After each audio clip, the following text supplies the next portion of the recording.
Buena tarde para todos. Hoy 17 de marzo del 2021, miércoles, como es costumbre, el tercer miércoles de cada mes, tenemos nuestra conferencia sobre educación matemática. En esta ocasión ya vamos para la vigésimo cuarta entrega de estas conferencias maravillosas que nos traen colegas, amigos del país, del exterior, de la región, y siempre dialogando, hablando alrededor de la educación matemática. El día de hoy pues tenemos un colega amigo que ahora anda en otra ciudad del país, no está por acá en Medellín. Él ahorita nos dirá dónde está, el doctor Leonardo Uribe Cafure, que es, ya ha pasado por nuestras aulas, doctor de nuestra Universidad de Antioquia. Él también nos podrá decir qué otros estudios tiene, pero hoy nos va a acompañar con todo su trabajo, porque ustedes pueden ver ahí ya en pantalla, vamos a hablar, el profesor nos va a conversar sobre la optimización cognitiva, un asunto muy interesante. Así que, profesor, bienvenido. Yo les voy a solicitar a los presentes que hagan algunas cosas básicas. Mantener el micrófono silenciado nos ayuda mucho. Por favor, si son tan amables las personas presentes, de saludar en el chat para tener un registro de los que vinimos a la conferencia. El profesor estará interviniendo en unos 45 minutos. Acabado ese tiempo, tendremos un espacio para preguntas y reflexiones. Usted puede levantar la mano o me puede pedir la palabra, yo estaré pendiente del chat y vamos haciendo un poco en orden de llegada a las preguntas, si les parece. También ofrecemos una disculpa, un poco en el sonido estamos un poco ambiente, pero también me parece, como dice el doctor Walter Castro, que es un registro apenas normal y correcto para esta vida que estamos llevando de profesores por remoto, ¿no? Por internet. Muy bien, profesor. Bienvenido, Leonardo. Bien pueda, tome la palabra. Yo cierro el micrófono y estamos atentos. No está presentando todavía, ahí sí. Ok, listo, profe, muchas gracias, gracias por la presentación. Buenas tardes a todos. Les comentaba yo a los organizadores que he tenido un problema de internet. Pues me voy a ubicar un poco. Yo estaba trabajando en Ibagué hasta el año pasado y acepté un puesto con el magisterio por el concurso que hicieron de zonas de posconflicto y me vine al municipio de Chaparral. Ni siquiera estoy en la cabecera municipal, estoy trabajando en una vereda que está a 1 hora de Chaparral. Yo le había comentado al profe Leonardo Celi y le había dicho que, bueno, por supuesto yo iba a salir hacia Chaparral, iba a conseguirme una buena señal de internet. En este momento estoy en plan B porque eso no funcionó, falló el internet y me encuentro en un café internet, pero pues tengo muchas ganas de compartir estas ideas con ustedes, les he estado dando vueltas, les he estado preparando los últimos días y esperemos que la señal nos ayude y que todo salga muy bien. Bueno, comencemos. Yo estuve trabajando en mi investigación doctoral en la Universidad de Antioquia con el profe Walter y con el profe Johnny Alexander Villa y Walter Castro. Entonces, esta charla es un poco a propósito de eso que pasó en esa investigación doctoral y de lo que pasó posteriormente en una estancia postdoctoral que hice con la Universidad de Ibagué. Bueno, el título yo quería que fuera un poco sugestivo, ojalá lo sea, 4 menos 2 igual a 6, quizá. De ese quizás dependieron muchas cosas, porque yo vi ese 4 menos 2 igual a 6, y yo no me contenté con decir esto está mal. Yo dije, aquí hay algo raro, ¿por qué alguien me va a decir 4 menos 2 igual a 6? Un chico pequeño, porque yo trabajé con chicos de 7 años. Entonces, hacia allá va la cosa, ese quizás abrió un abanico y un mundo de posibilidades que ya les voy a contar. Esas posibilidades y ese nuevo mundo dieron origen a un nuevo término que trabajamos mucho con los profesores Walter y Johnny, y específicamente Walter y yo llegamos a esta idea de la optimización cognitiva. Todavía recuerdo esa reunión. Y bueno, y esto está muy relacionado con los obstáculos didácticos, o sea, obstáculos que se presentan en el aprendizaje por factores de enseñanza. Vamos a mirar un poco más todo este asunto. Ya me presenté, ya digo el profe Celis que soy doctor de la Universidad de Antioquia en educación, muy orgulloso de pertenecer a la institución, tuve una experiencia muy bonita allí y opté por trabajar con el magisterio. Finalmente siempre había trabajado a nivel universitario y digamos esta experiencia doctoral creo que en parte me llevó a trabajar ahora con chicos de bachillerato y algunas veces de primaria.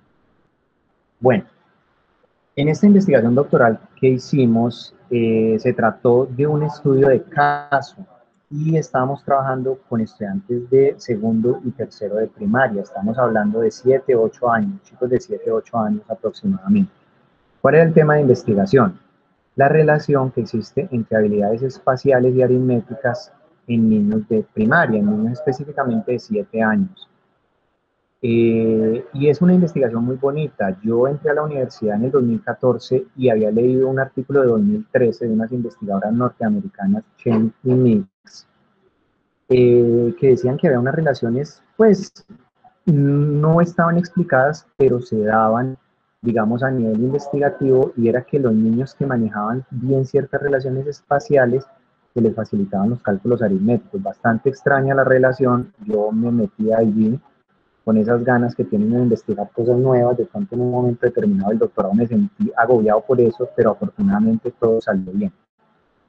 Yo obviamente cuando vi esta investigación dije, allí hay unos aspectos cognitivos que pueden explicar esto, y resulta que yo ignoré en un principio, aunque después lo tuve en cuenta, ciertos aspectos evaluativos, ciertos aspectos de valoración de los conocimientos que jugaron un papel importante en esta investigación. Vamos un poquito más a fondo.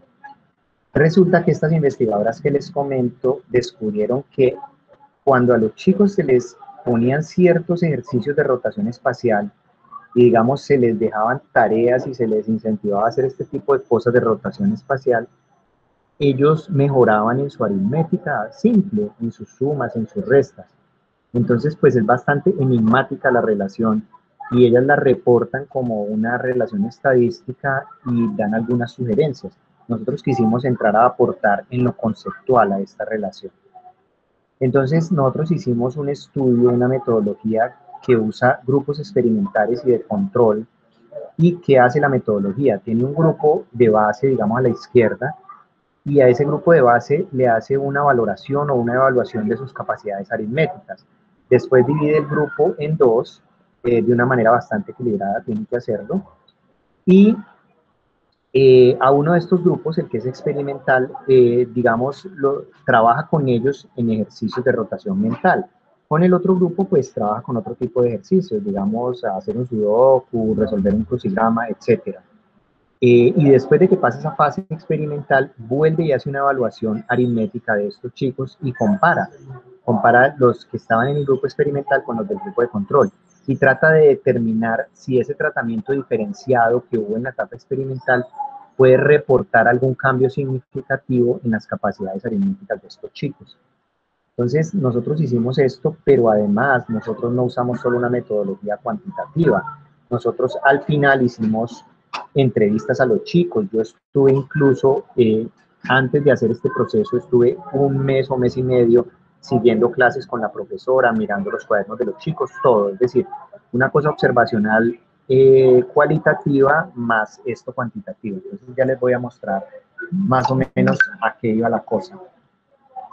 Resulta que cuando estábamos haciendo estos test, digamos el pretest, el test previo aritmético y el post-test, el test posterior aritmético, nos encontramos una cosa bastante rara y es el título de esta presentación. ¿Cómo así que 4 menos 2 da 6 o 4 menos 1 da 5, etcétera? Entonces, a través de las entrevistas empezamos a preguntarle a los chicos, o sea, nosotros estamos interesados en saber por qué responden erradamente preguntas que ellos están en capacidad de responder adecuadamente. Lo confirmamos con las entrevistas, les volvimos a hacer los ejercicios en las entrevistas y no tenían ninguna duda, lo respondían bien. Había una confusión de signos allí algunas veces. Queríamos saber a qué se debía eso. Entonces empezamos a analizar la bibliografía, a ver qué nos reportaban otros autores al respecto de este tipo de errores. Miren un tipo de error que yo extraje directamente de la investigación y que está en la primera línea. 4 más 7 menos 2, que debería ser 9, los chicos lo interpretan como 4 más 7 más 2 y me dan una respuesta de 13. Entonces yo me puse a mirar los cuadernos de los chicos. Resulta que nunca les habían combinado sumas y restas. Es decir, en ejercicios donde había 3 términos, siempre eran sumando, siempre era sumando o siempre era restando, algo menos algo menos algo. Ellos no estaban acostumbrados a las operaciones aritméticas combinadas.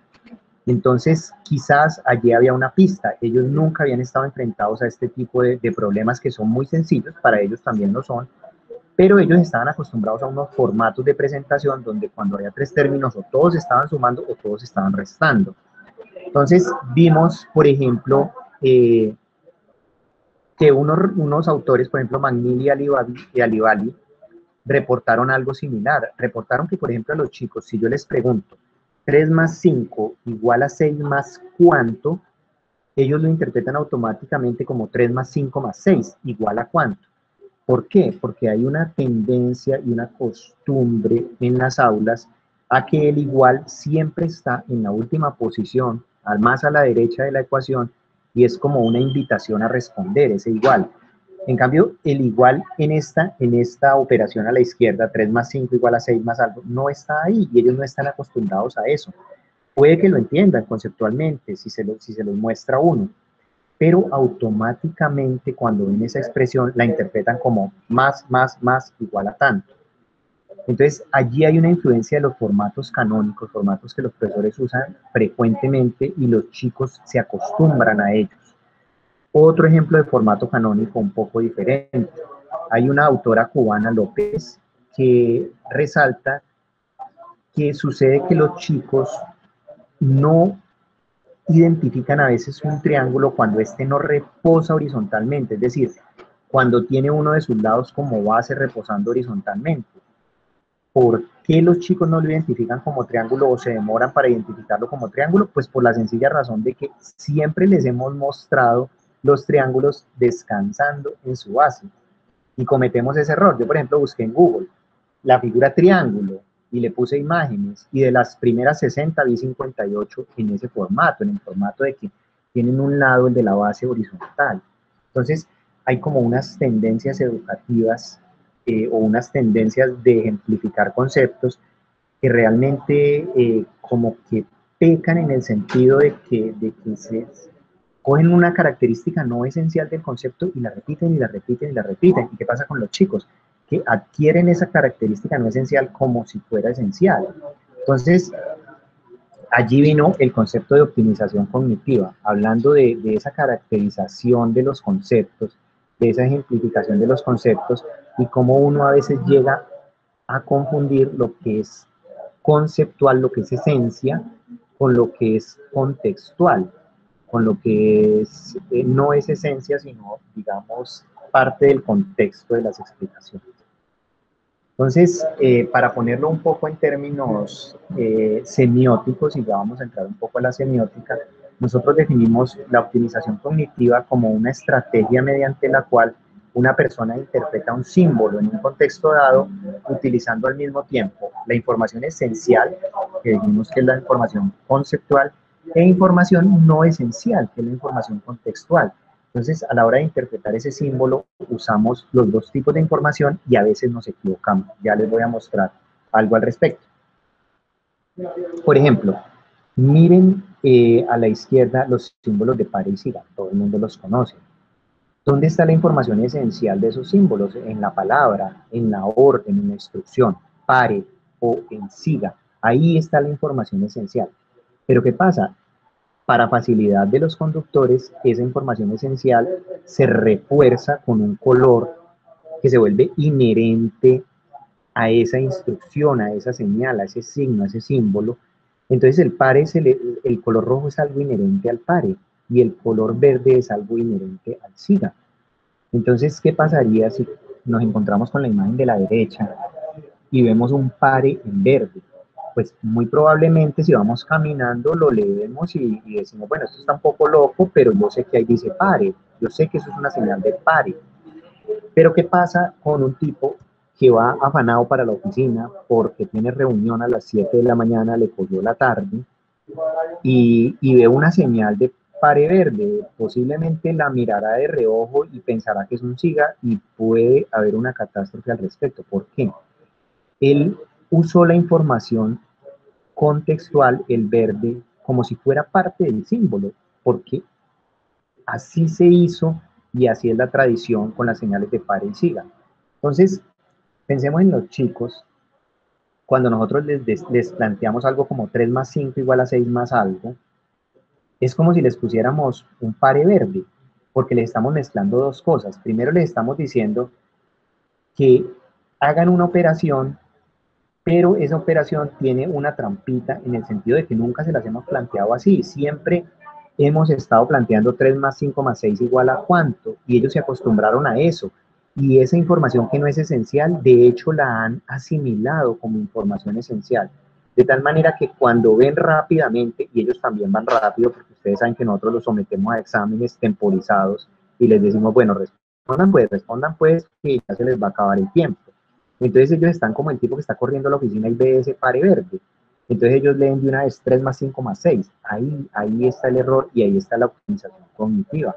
Porque nosotros queremos agilizar nuestro proceso de interpretación de símbolos y a veces tomamos información no esencial para interpretar el símbolo. Entonces lo mismo con los triángulos. Observen que el triángulo en la parte inferior al centro, pues es un triángulo que casi no se ve y probablemente los chicos no lo identifiquen fácilmente. Entonces, allí viene la primera reflexión. Cuando nosotros enseñemos, debemos estar pendientes de ejemplificar los conceptos de forma tal que conservemos su esencia conceptual en cada ejemplo y a través de los ejemplos hagamos variar sus características contextuales, de tal manera que el estudiante entienda lo que es contextual y entienda lo que es inherente al concepto conceptual.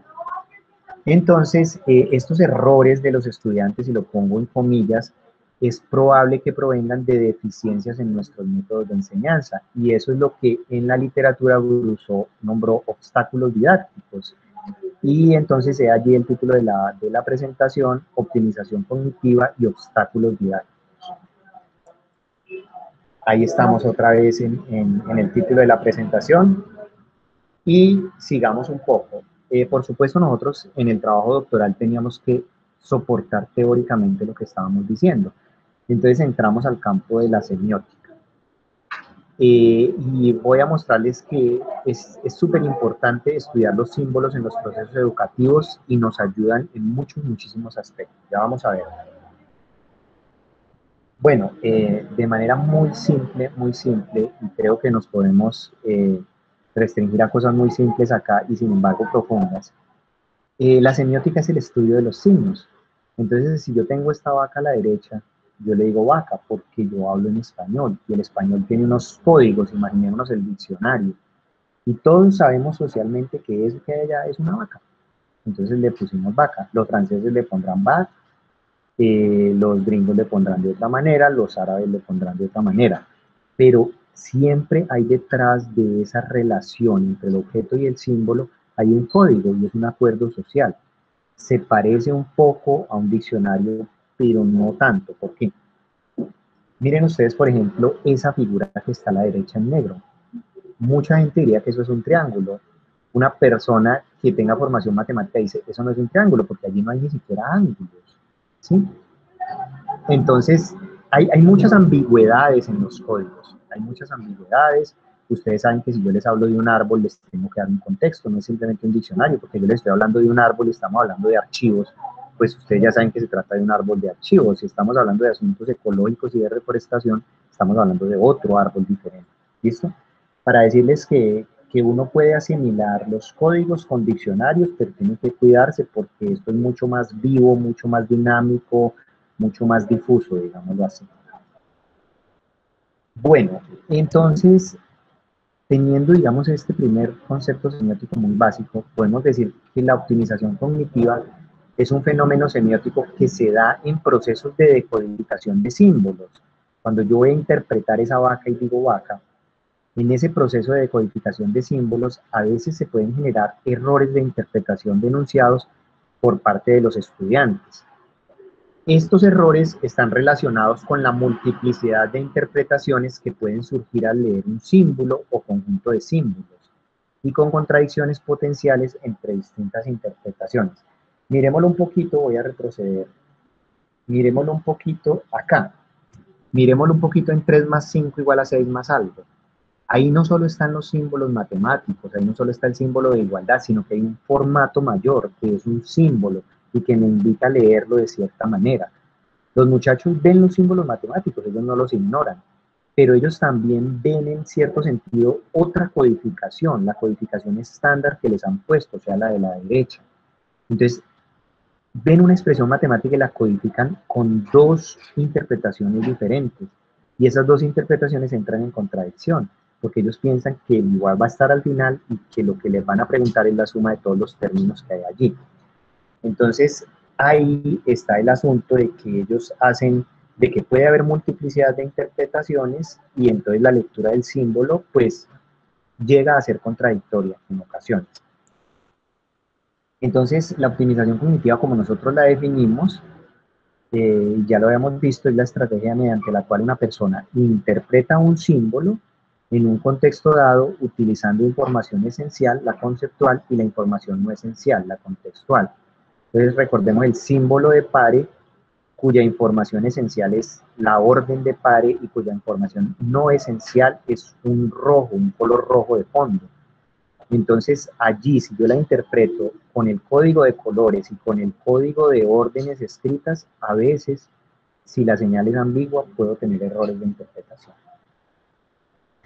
Bueno, eso sería la optimización cognitiva. Y yo que trabajé el último año con la Universidad de Ibagué en la estancia postdoctoral, trabajé qué estrategias podemos tener frente a ese tipo de errores por optimización cognitiva. Y pues quiero compartirles esas estrategias que logramos con otros docentes de la institución. Bueno, en cuanto a la enseñanza, en cuanto a los procesos de enseñanza, es importante, ya lo hemos dicho, que cuando ilustremos un concepto o procedimiento, seamos variados, que incluyamos todas las características fundamentales y evitemos la generalización de las no fundamentales, que no se nos cuelen esas características no fundamentales, que no les mostremos a los chicos 10 triángulos todos con un lado horizontal en el cual están reposando.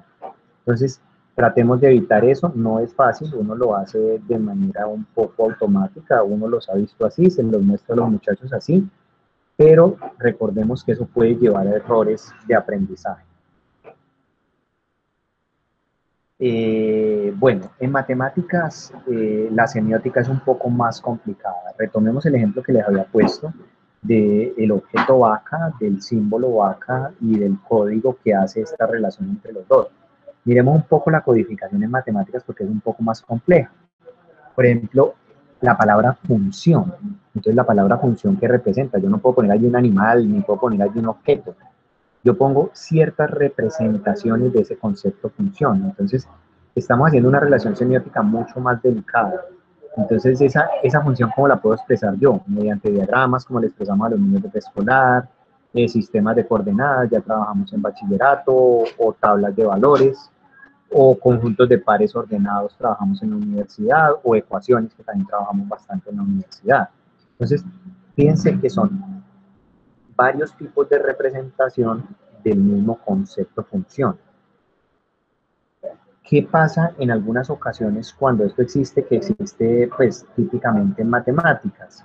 Que hay un fenómeno que se llama la compartimentalización, y es que se interpreta un concepto a través de uno solo de sus sistemas de representación.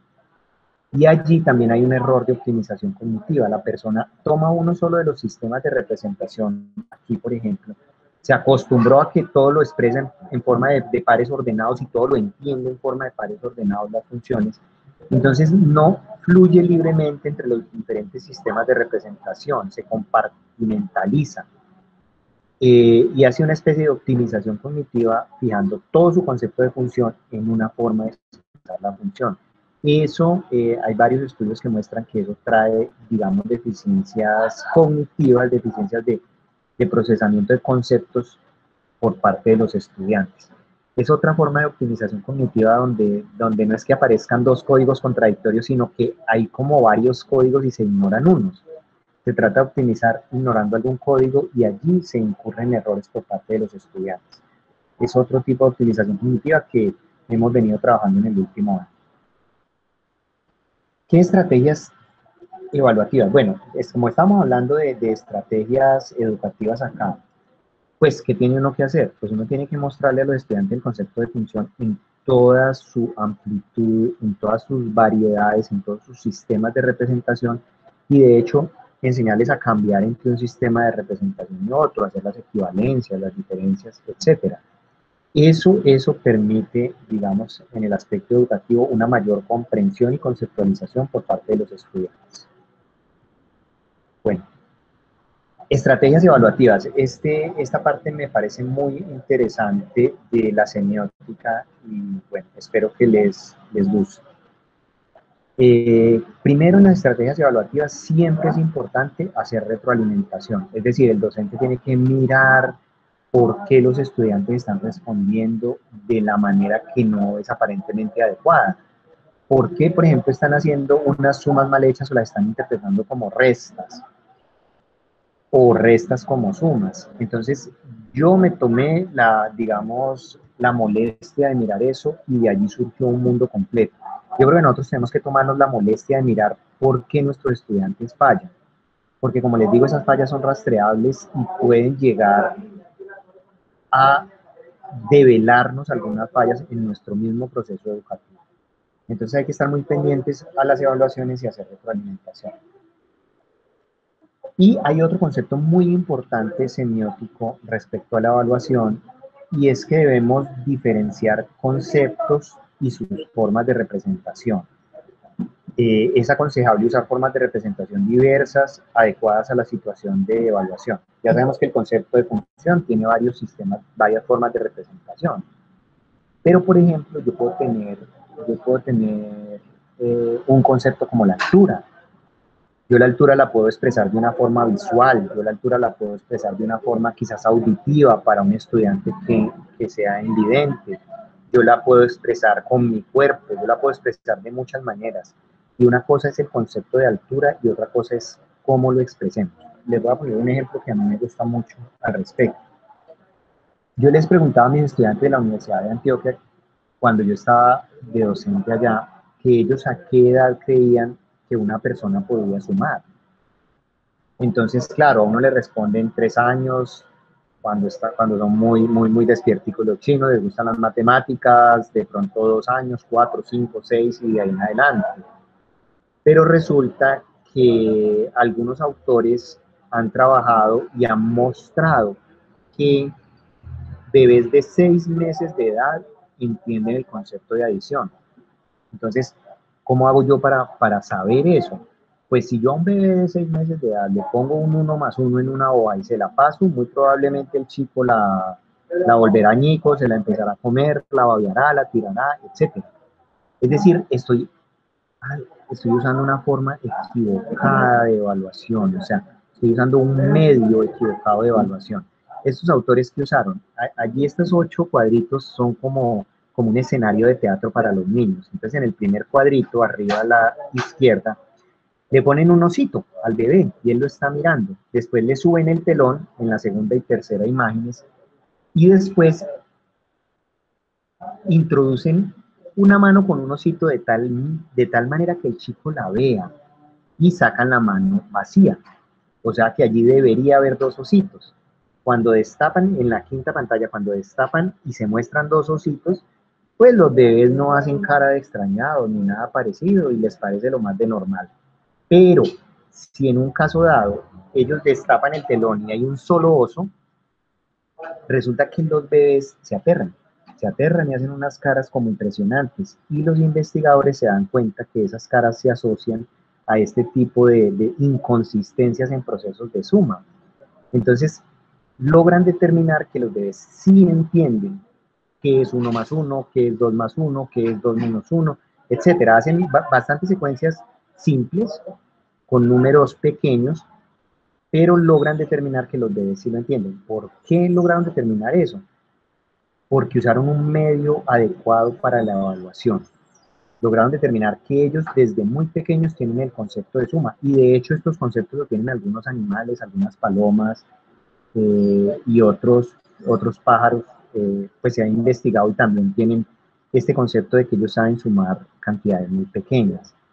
Entonces es muy importante, y hay que recalcarlo, saber cuál es el medio. Ustedes saben que hay chicos que tienen una inteligencia visual grande, hay otros que tienen una inteligencia analítica, hay unos que tienen una inteligencia muy espacial. Es importante ser variados en eso y tener en cuenta que eso afecta el proceso de evaluación más allá de la comprensión o no de los conceptos. Esto es para mostrarles un poco cómo la semiótica interfiere allí, cómo la forma de yo representar los conceptos interfiere mucho en cómo yo los puedo evaluar y qué resultados puedo obtener. Bueno, por último, nosotros trabajamos en modelación matemática como una estrategia para evitar errores de interpretación, específicamente errores de optimización cognitiva. Entonces, trabajamos un año con unos cursos de ingeniería, de ecuaciones diferenciales, y trabajábamos mucho la modelación matemática, ejercicios, problemas que tocaba modelar matemáticamente, situaciones que tocaba solucionar con un modelo matemático, etc. ¿Y qué encontramos en esta experiencia? Primero, que la modelación matemática nos permitía hacer concretas las expresiones matemáticas, ya que las podíamos aplicar a problemas específicos. Y entonces allí evitábamos cierta mecanización conceptual que a veces induce errores. ¿Por qué? Porque los chicos se apegan a las ecuaciones, se apegan a procedimientos con las ecuaciones, entonces están manejando unos códigos semióticos allí que son vacíos en cierto sentido, porque las ecuaciones no están respaldadas en un proceso concreto o en algo comprensible, ¿no? Entonces, el hecho de que la modelación nos relacionaba realidades tangibles con modelos matemáticos nos permitía evitar esos errores de mecanización. Ciertamente teníamos también diversidad de contextos, porque en modelación matemática, por ejemplo, veíamos estructuras de puentes, movimiento del agua cuando cae en una cascada, crecimiento de plantas, goteo de agua, etcétera, muchos contextos diferentes, y esos contextos tienen digamos, la ventaja de que evitan la repetición constante de la información contextual, lo que estábamos diciendo en la optimización cognitiva. Si siempre les pongo el triángulo de la misma manera, pues se van a quedar con eso como concepto. La modelación matemática hace lo mismo con una ecuación, porque una ecuación diferencial de primer orden sirve para muchas cosas. Entonces la ecuación deja de ser esa cosa rígida que está siempre presentada de la misma manera y tiene como más esencia y tiene más diversidad en su interior. Entonces eso ayuda mucho más a la formación de los conceptos de los estudiantes. Bueno, también la modelación matemática vimos que promueve la presentación de problemas nuevos a los estudiantes. Y esto puede mejorar significativamente sus habilidades matemáticas y su capacidad para interpretar símbolos. Volvemos a la semiótica. Es decir, los problemas nuevos, lo que nos saca del contexto típico, nos obliga a cambiar lo contextual tratando de dejarlo conceptual, la esencia de las fórmulas, reforzarla a pesar de las diferencias contextuales. Y eso pues nos permite mejor conceptualización por parte de los estudiantes. Bueno, y finalmente la transferencia de lo que se ha aprendido a nuevos contextos dentro y fuera de las matemáticas implica la conversión entre sistemas de representación y por lo tanto ayuda a un proceso de conceptualización adecuado. Pues sabemos que la modelación matemática simplemente uno pone la matemática dentro de un contexto, pero esa misma matemática le sirve para otro contexto, y además el contexto está fuera de las matemáticas, está viendo química, está viendo física, etcétera, otras cosas. Entonces está enriqueciendo contextualmente su mundo, y al enriquecerlo contextualmente tiene que no perder su centro conceptual, y hace bien este juego conceptual-contextual para que el concepto se forme de una manera clara y lo contextual no entre a alterar el concepto como habíamos visto con los problemas de optimización cognitiva. Yo creo que hasta ahí voy yo. Les agradezco mucho por su atención. Les dejo aquí alguna bibliografía, la comento. Este primer libro, L'Âge du Capitaine, es un libro muy interesante porque extiende también este asunto de la optimización cognitiva.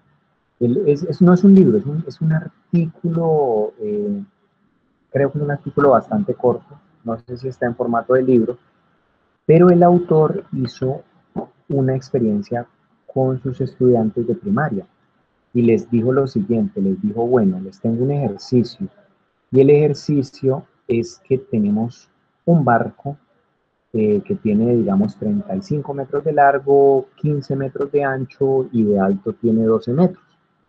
La pregunta es, ¿cuál es la edad del capitán? Y entonces muchos, pero muchos chicos, él reporta creo que 70% o más de 50 por lo menos, respondieron la edad del capitán y cogieron los datos de largo, los datos de ancho y de alto del barco y los operaron y respondieron la edad del capitán.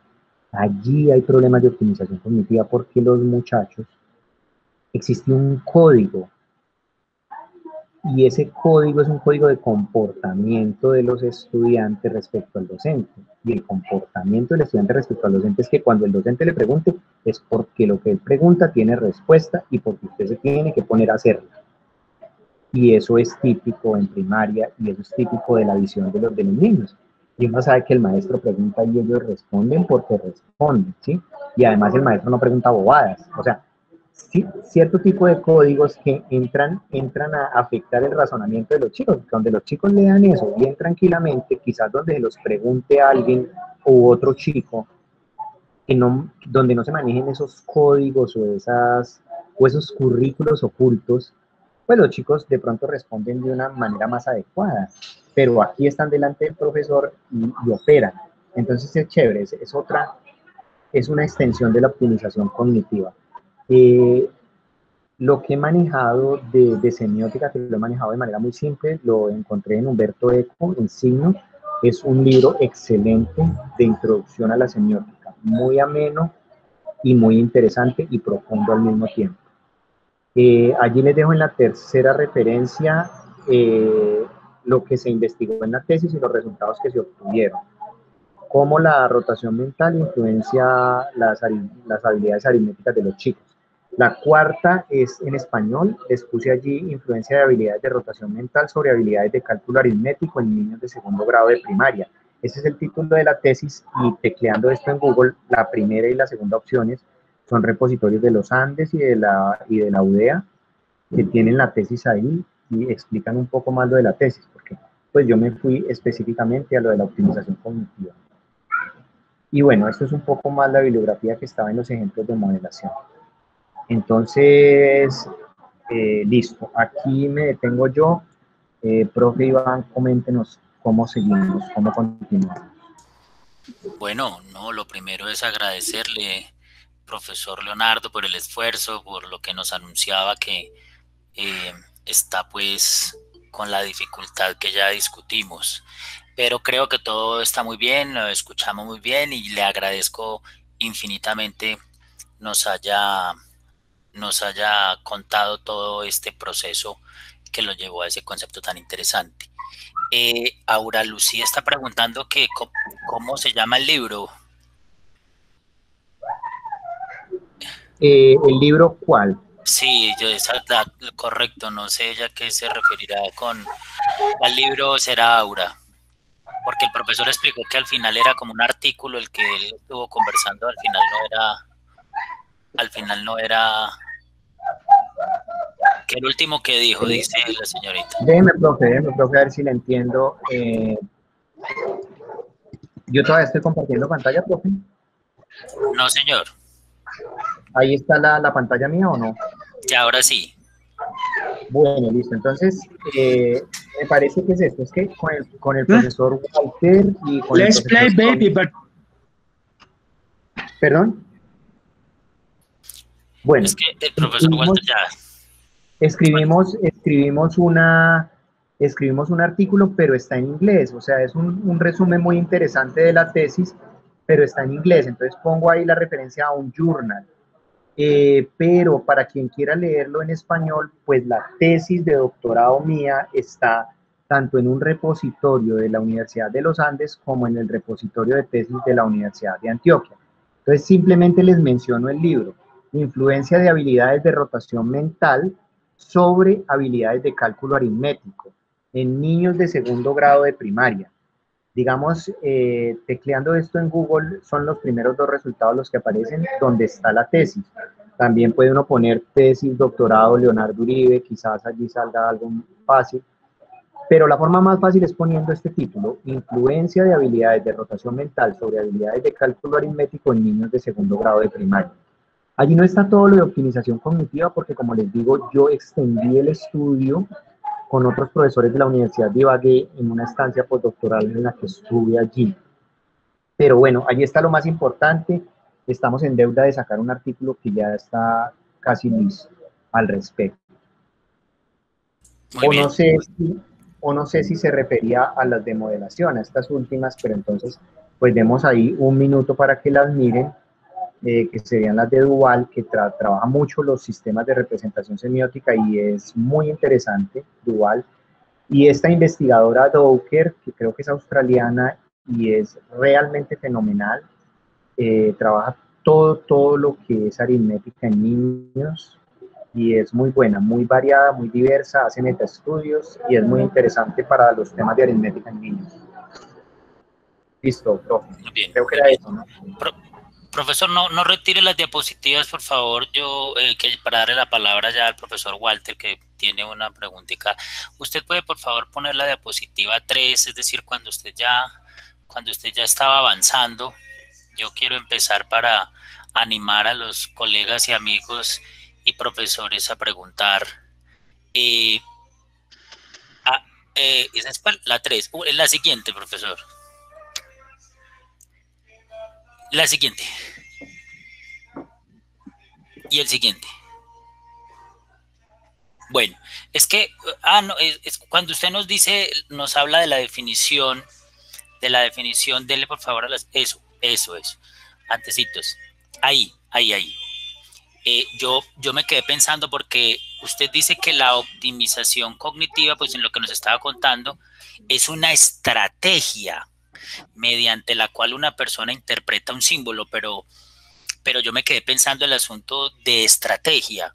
Eh, cuando yo interpreto un símbolo, cuando yo interpreto un símbolo como el que usted nos pone en ejemplo, un pare, pues mi interpretación no entiendo por qué es una estrategia, si es un evento ya prácticamente inconsciente que me evoca, que me trae evocación sobre algo que ya aprendí, usted lo anunció, pero no entiendo por qué le pone usted, usted dice que es una estrategia que nosotros usamos para una interpretación. Las estrategias no requieren que uno las piense, las calcule, las ponga un derrotero. De hecho, usted adelante también habla de la optimización cognitiva, es decir, la solución de ese tipo de problemas. Entonces plantea estrategias para que lo arreglemos.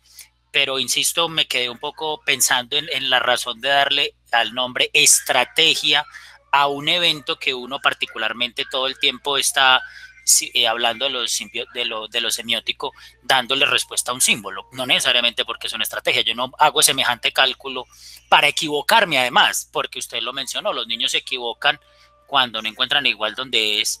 Entonces yo no creo que es que ellos tengan una estrategia para equivocarse. Profe, la pregunta es muy interesante y bueno, vayamos un poco a la palabra estrategia. Eh, la palabra estrategia puede ser inconsciente. Yo creo que, digamos, en el lenguaje cotidiano uno dice, no, esa es la estrategia de ese tipo, y uno dice, puede que no sea consciente, pero siempre lo hace así, como a veces alguien que engaña, pero ni siquiera es consciente de que engaña. Hay estrategias que se forman inconscientemente, por ejemplo, estrategias de equipo, que uno no termina de entenderlas y las está utilizando y solo a través de un proceso de reflexión se da cuenta que esa es su estrategia. a veces uno estudia esas estrategias educativas de las que no tiene idea, simplemente uno mecánicamente ha llegado a ellas, pero no son conscientes. Yo pienso que la palabra estrategia no necesariamente implica conciencia. Se usa en algunos casos como algo muy consciente, pero no necesariamente lo implica. Yo no sé qué piensen las otras personas que están aquí participando, pero me parece muy interesante, sí, porque obviamente es algo muy mecánico, algo que se sucede inmediatamente, y la optimización cognitiva es algo como oculto, como un poco escondido. Pero yo creo que la palabra estrategia cabe ahí. ¿Qué piensa el profe Walter? Bueno, y a propósito, porque el profesor Walter ya levantó su mano bien pueda, profesor. Hola, profesor Leonardo, muchas gracias por tu presentación. Estoy de acuerdo contigo que la estrategia no supone eh, una, una, un acto, digamos, muy planeado, sino que algunas veces uno utiliza algunas estrategias y ya son, y no son conscientes. Igualmente, como dice Leonardo, algunas personas tienen algunas actitudes para responder ciertas preguntas y es una estrategia, pero no lo sabe, lo hace de manera inconsciente. Y mi pregunta para Leonardo hace referencia a una afirmación que hiciste al inicio de la presentación cuando dijiste que había una relación estadística entre habilidades de rotación y competencias aritméticas. Me gustaría que nos dijeras qué entiendes por una estrategia, por una relación estadística. Y si me permite, me gustaría replicar. Listo, Walter, perfecto, sí. Cuando yo mencioné al principio el trabajo de las investigadoras Chen y Mix, que fueron quienes, pues, en quienes me basé para ver esta supuesta relación, ellas, ¿cómo hacen la relación estadística? Ellas hacen unas evaluaciones cuantitativas al principio del estudio con toda su muestra. Hacen unas evaluaciones cuantitativas y eso, digamos, da una medida de las capacidades aritméticas de los chicos. Todo eso es muy cuestionable y yo lo cuestiono, pero es digamos, la filosofía que hay detrás de esto. Esos primeros test dan una medida de la capacidad aritmética de los chicos. Pasamos, digamos, a la parte experimental, ponemos a los chicos del grupo experimental a trabajar cosas de rotación mental, ponemos a los chicos del grupo de control a trabajar cosas que consideramos diferentes y habilidades diferentes, como resolver crucigramas o hacer sudokus. Y en una tercera etapa de resultados, volvemos a hacer una evaluación cuantitativa de las capacidades aritméticas de los chicos. Resulta que para Chen y Mix, los chicos que estuvieron trabajando habilidades de rotación mental aumentaron más su desempeño en las pruebas aritméticas, tuvieron un mejor desempeño posterior, comparado todo el tiempo con el desempeño anterior. ¿Qué es lo que les pasó a los grupos de control? A los del grupo de control. Entonces esa es la relación estadística. Ciertamente una relación estadística no necesariamente es una relación de causalidad y eso lo sabemos. Entonces es algo que nos da un indicio y precisamente por ese indicio empezamos a investigar y aplicamos metodologías cualitativas que nos permitieran profundizar más que los simples resultados de unos test. Entonces, esa relación estadística es la relación que se está dando en el cambio en digamos, en las calificaciones, en el cambio en las puntuaciones, tanto en el pretest como en el posttest de los dos grupos. Y para ellas, el grupo experimental mejoró considerablemente respecto al grupo de control. Siempre hay un respecto acá, respecto a quién. No sé, Walter, si eso responda o faltará comentar algo. Leonardo, muchas gracias. La pregunta te la hice porque noto con agrado que entre los participantes o los asistentes a tu charla hay estudiantes del curso de práctica Y en la sesión anterior, la primera sesión, yo les comenté que el trabajo de enseñar matemáticas o de enseñar no es tan sencillo como que uno sepa matemáticas, se para frente a un auditorio y enseña matemáticas. Es un asunto mucho más complejo. Y entonces cuando tú haces esa afirmación, pues eso eh, resalta una afirmación de un investigador como tú, la afirmación que yo hice en la clase, es decir, que enseñar matemáticas es un asunto complejo que requiere mucho estudio, que requiere investigación. Era en ese sentido que que lo pregunté. Muchas gracias, Leonardo. Listo, Walter, y quería complementarte un poco allí, y yo quería decirle a los muchachos que la investigación también es algo bastante complejo, porque fíjense que cuando empezó todo el proceso yo estaba tratando de fijarme en aspectos conceptuales y yo me di cuenta en el camino, poniéndole cuidado a cosas que sucedían en el camino, le puse cuidado a muchas no fructificaron. En el camino me di cuenta de que había un problema con los chicos que no estaban respondiendo adecuadamente las evaluaciones, no por falta de conocimiento, sino por otros aspectos. Y eso llevó la investigación por unos rumbos que yo no había esperado jamás. Entonces, me parece chévere decirle a los muchachos que la investigación es algo muy bonito, muy abierto, muy participativo y muy algo en lo que uno está metido, como un laberinto, pero uno no lo está mirando en la hoja, uno está adentro del laberinto. Y es algo muy interesante y muy bonito. Y lo digo ¿por qué? Porque cuando yo estaba haciendo mi pregrado, me dijeron que en séptimo me iban a dar metodología de la investigación. Yo estaba feliz. Y cuando llegó metodología de la investigación, me empiezan a dar unas cosas, digamos, ladrilludas, les digo yo, bastante teóricas, bastante canzonas, bastante como camisas de fuerza. Y esa no es la investigación. Yo sé que mucha gente cree que eso es la investigación. La investigación es un proceso de entrega, un proceso bonito, de que uno se puede sorprender, de que si uno investiga, uno transita por caminos nuevos. La investigación no está dicha ni está dada, y los métodos que tenemos de métodos cualitativos, cuantitativos, etcétera, todas las metodologías que tenemos son solo unas guías. Hay que estar dentro de la investigación, hay que vivirla. Y pues también un poquito de eso traté de expresarles, aunque creo que no fue mucho, pero ese proceso es bonito, es inesperado, toma rutas nuevas y es satisfactorio sobre todo. Era eso. Creo entonces que si no tenemos más preguntas, pues solo nos resta celebrar la presencia del profesor, celebrar la presencia de todos los que están en la conferencia. Muchas gracias por participar.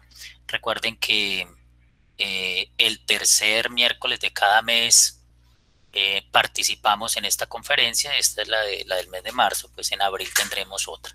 Siempre los pueden encontrar las invitaciones por las redes sociales, por el correo electrónico, y espero que todos puedan venir. Profesor Leonardo, muchas gracias y espero que estando por allá donde está pueda ayudar mucho a esa comunidad con todo lo que sabe y con todo lo que puede aportar en la educación matemática. A veces la vida nos lleva por allá por esos caminos. Todos no vivimos en la ciudad y todos no tenemos las comodidades en este país, así que si usted puede, mientras que está por allá, ayudar a alguna comunidad, siempre será bienvenido, profesor. Profe, muchas gracias a todos los que estuvieron pendientes. Realmente para mí es agradable comentar mi experiencia. Ojalá pueda ayudar a enriquecer a las personas que están en formación y les pueda dar algún impulso. Para mí también es muy enriquecedor conceptualmente, porque cada vez que lo vuelvo y lo proceso y lo mastico, pues vuelvo y llego a cosas nuevas. Muy amables todos por su atención. Profe, muchas gracias por la invitación. Profesor Walter, muchas gracias. Y bueno, que esté muy bien. Gracias, muchas gracias a todos, muchas gracias por participar.